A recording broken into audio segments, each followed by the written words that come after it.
What's up guys? Welcome back to my channel. So sa video natin ngayon ay aakyat ulit tayo ng Baguio. Dito tayo dadaan sa Quezon Road. Titinan lang natin kung ano yung sitwasyon dito sa Quezon Road guys. Kasi nung mga nakaraang buwan or nung last year 2024 ay maraming mga landslide na nangyari dito sa Quezon. Bingwet yan eh. Isinara siya ng mga ilang months din, pero ngayon ay bukas na ulit. So yan nga guys yung makikita nating tanawin dyan, napakaganda.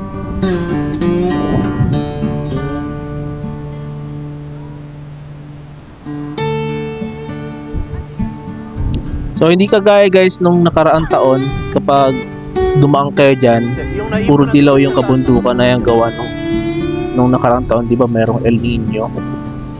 So ngayon nakaka-recover na yung mga bundok. Medyo nag-green na siya. Last year kasi as in dilaw na dilaw tuyong-tuyo. At yun, dumaan muna tayo dito sa Bridal Falls, dito yan sa may Camp 1, Tuba, Benguet.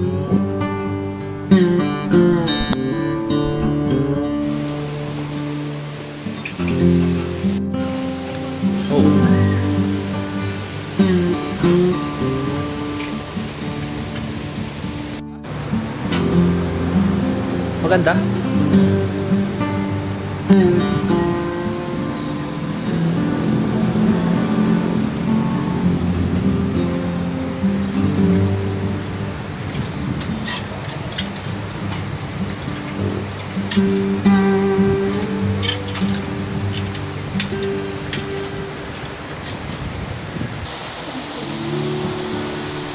Pamalaglag ka dyan ha.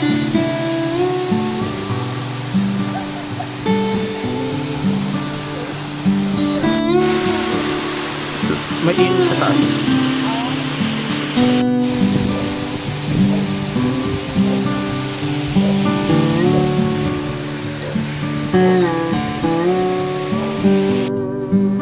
At yun na nga guys, medyo mahina lang yung agos ng tubig dyan sa falls na yun. Siguro dahil lumalang masyadong ulan. Pero kapag malakas yung ulan guys, maraming tubig yan. Malakas yung agos ng tubig. At bukod doon, maraming mga naglilitawan dyan ng mga falls. So maganda dyan na mag-ride kasi siya maraming mga tanawin na makikita. Although okay din naman dun sa Marcos Highway, pero mas payapa dyan yung pagra-ride. Yung sarado yan, dyan dumadaan sa ilog pag napanood mo na yun sa vlog mo. Yan yan yung daan. Okay, so nandito na nga tayo sa may ginagawang tunnel. So kung madalas kayo guys mag-Baguio, so maalala nyo yung dun sa may Marcos Highway, may ganyan din, diba? Dun sa may papunta ng Viaduct, packet na ng Baguio. So ganyan din yung design ng guys para mapigilan yung mga nalalaglag pa paton, diba? Kasi madalas din magkaroon ng rock slide so delikado. Naka-picture na ba to? At yun na nga, so nandito na tayo sa Lion's Head. At ginagawa dyan yung kalsada. At saka pagkakaalam ko, bagong pintura yung Lion's Head na yan. Kasi noong nakaraang mga buwan guys, may mga dyan scaffoldings. Lion Heads.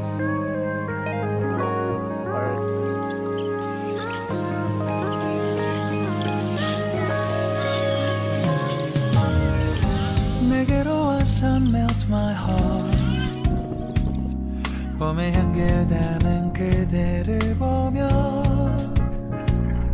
그냥 웃음만 짓게 돼 Don't know what to say You were just like one spring day 설레임을 주는 걸 언젠가부터였을까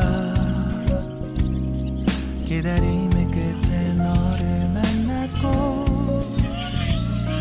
모든 게 새로 느껴져 Something in my heart 이 맘 전하고 싶어 When you ring my bell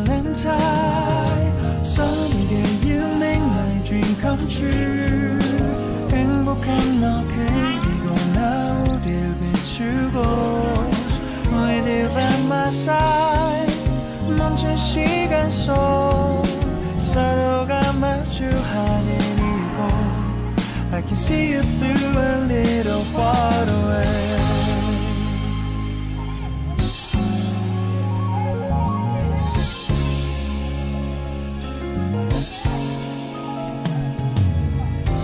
내게로 가서 melt your heart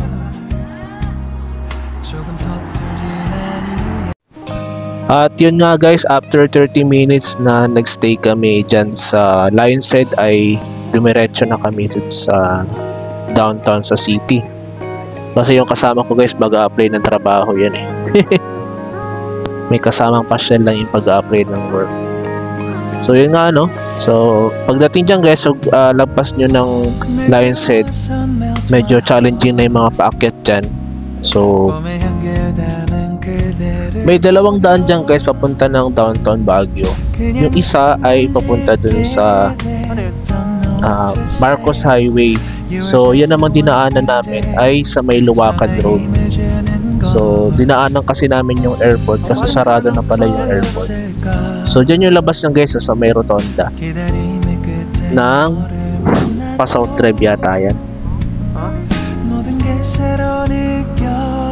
Ayan, so dyan yung station ng Victory Liner. At pag diniretso nyo naman ay sa Session Road yan guys, yung lusot yan. Bawal nang dumiretso yung mga motor dyan guys. So kakaliwa kayo tapos kakanan papunta ng SM.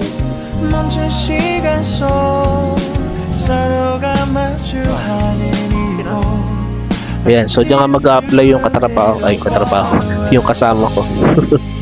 Oo, dyan lang ako sa gate. At yun na nga guys, no, after ng siguro mga 3 hours din yun. Tagal din nag-apply nung jowa ko. Uy, may nung jowa, so isa lang yan.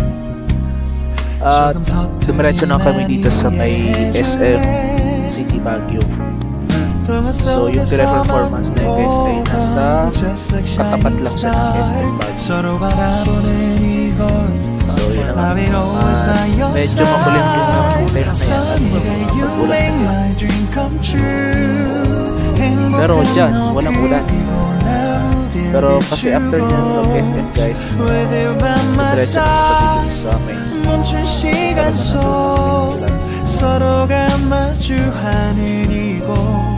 I've been waiting for a love like this so 기분좋은 바람 불어와 행복한 너 그리고 나 우릴 감싸고 With you by my side 지금 이 순간 서로가 마주하는 지금 I can see you through a little far away 이 계절이 지난대로 내 진심을 내게 전할 수 있게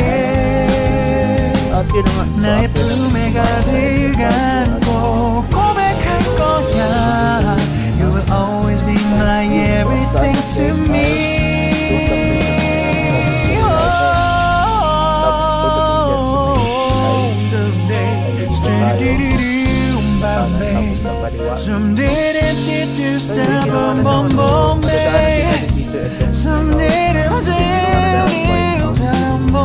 Haunted house yan guys eh, kaso ginawa na siya restaurant ay hindi ko lang sure kung ano yung restaurant na yan or tuluyan.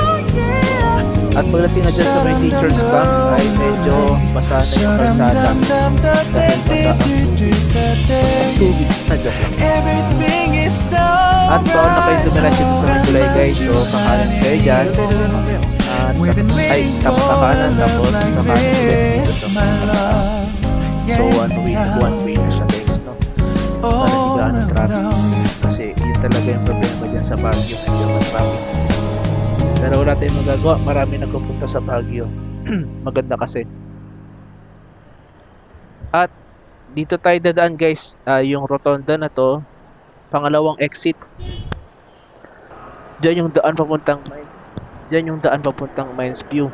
Doon sa pangalawang Yun yung Sa right pangatlong park. exit naman, papunta ng right park. Pero one way lang yung nakalagay. At sa pang-apat na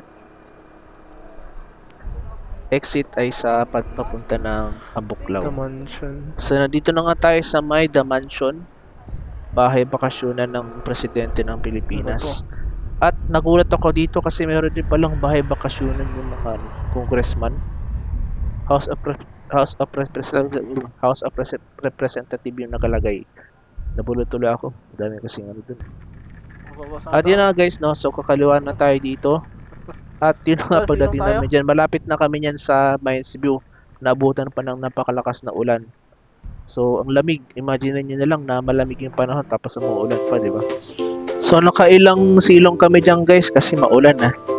And nakapagbayad na ako dyan. So, yun. Hinintay na lang namin tumila yung ulan.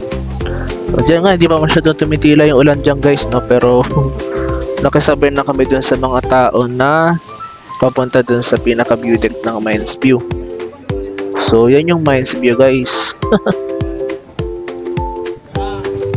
Isa sa pinakamatandang attraction dyan sa Baguio, yung Mines View.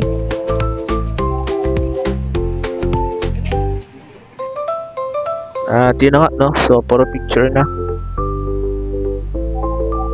Yan si ate. Hi kay ate. Ayun, no? Naki-epal si ate.